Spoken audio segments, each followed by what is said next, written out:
Good morning. Back in 1979, I graduated seminary and was appointed to Houston to go start a new Methodist church. It was called Mission Bend. And there at Mission Bend, over the next 10 years, Marsh and I would make some wonderful friends. Some of our special friends were Mike and Frankie Berry. Mike was working at NASA, and I loved space and I loved flying, and so we really became great friends. One year he had an open house, a Christmas party, and we were there at the Christmas party. And who should come in the front door but Alan Shepard? Alan Shepard, Mercury astronaut, first man to fly in space, the first American man to fly in space. What an honor it was to meet him. And the fun thing was he was so down to earth and so unassuming. We had a wonderful conversation that night and just enjoyed talking all about flying.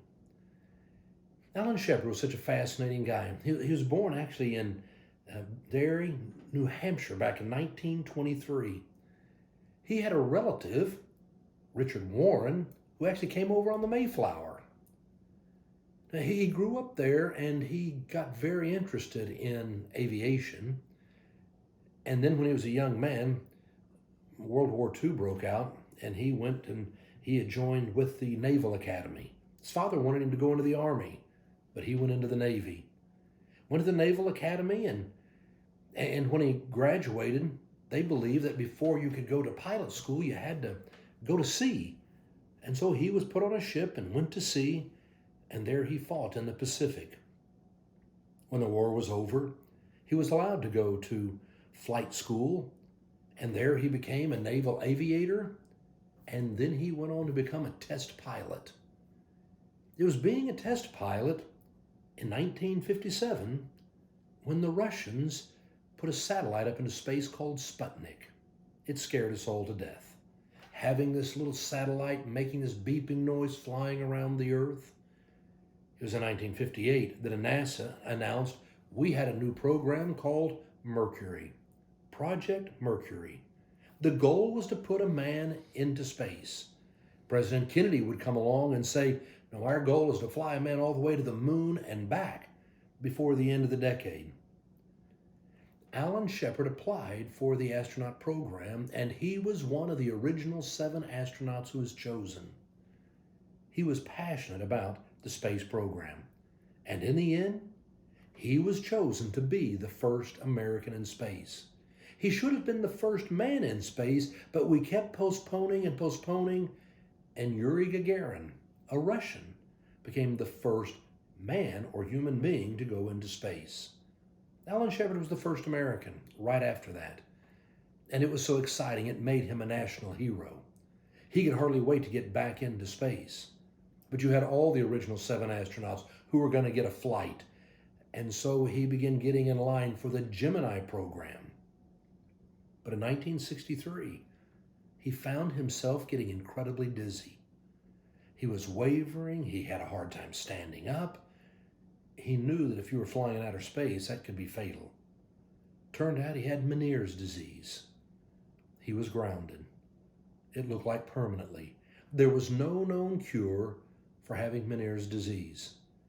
He stayed in the astronaut program. He was very involved, but no longer were there any flights.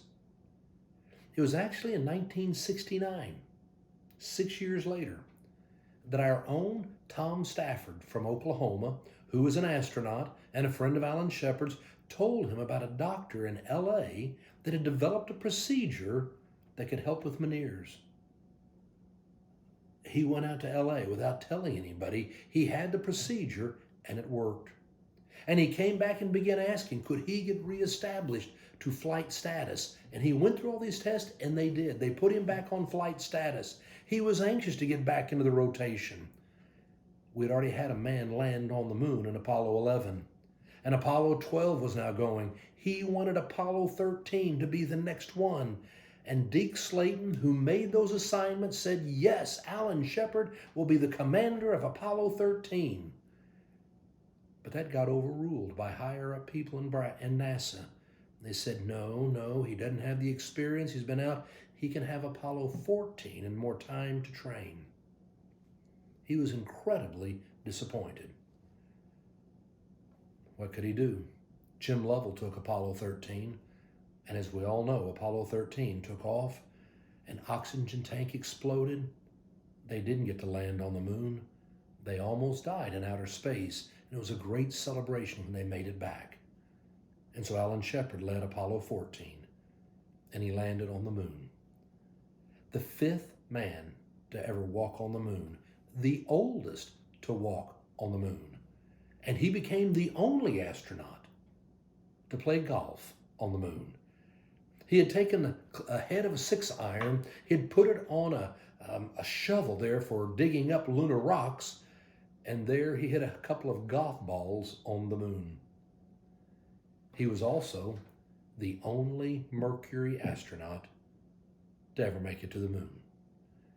And it almost didn't happen. Had he gotten Apollo 13? No, he would have been out in outer space trying to be rescued. Instead, he got Apollo 14. And he walked on the moon. You know, it just reminded me so often that's what life is like.